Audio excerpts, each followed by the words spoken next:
மாசி மாதம் 22ஆம் நாள் 6ஆம் தேதி மார்ச் மாதம் 2026 வெள்ளிக்கிழமை சங்கடஹர சதுர்த்தி நாளில் நாம் துவங்கும் காரியங்கள் சங்கடமின்றி வெற்றிகரமாக முடிந்து மகிழ்ச்சி பெற்றிட மாசில்லா பக்தி பொங்கிடும் மனதோடு சம்புகுமாரன் அம்பிகை பாலன் ஆறுமுகன் அண்ணன் மாயோன் மாலோன் மருகன் ஆனை முகத்தவன் 5 கரத்தவன் ஆதி முதல்வன் அருகொடு தும்பை எருக்கொடு வில்வம் கொண்டு பூஜித்து அப்பம் அவல் பொறி கதலி கரும்பு இனிப்பு சர்க்கரை பொங்கல் படைத்து நம் மனதில் சதா தங்கி வெற்றிகளை அளித்திட வணங்கிடுவோம் வாரீர்.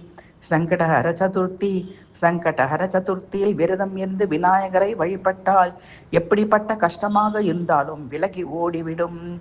நவகிரகங்களால் ஏற்படும் தொல்லைகள், குறிப்பாக சனி பகவானால் ஏற்படும் தொந்தரவுகளில் இருந்து விடுபட்டு நல்ல பலன்களை பெற முடியும் என்பது நம்பிக்கை. சங்கடஹர சதுர்த்தி தினத்தில் அருகம்புல் வைத்து விநாயகரை வழிபட்டால் பிறவிப்பிணி நீங்கி இன்பம் பெருகும். சதுர்த்தி விரதம் இருந்தால் கணபதியின் அருள் கிட்டும். பல வினைகளை போக்கும் சக்திமிக்க மகா கணபதி மந்திரம். ஓம் ஸ்ரீம் ஹ்ரீம் க்ளௌம் கம் தோரண கணபதியே சர்வகாரிய கர்த்தாய சகல சித்திகராய சர்வஜன வசீகரணாய ருணாமோசன வல்லபாய ஹ்ரீம் கம் கணபதியே ஸ்வாஹா.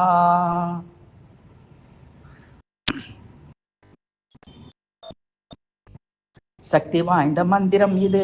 இந்த மந்திரத்தை தினமும் காலையும் மாலையும் சொல்வது சிறப்பான பலனை தரும். சங்கடஹர சதுர்த்தி நாளில் மகத்துவம் நிறைந்த இந்த மந்திரம் மனதையும் புத்தியையும் தெளிவாக்கும்.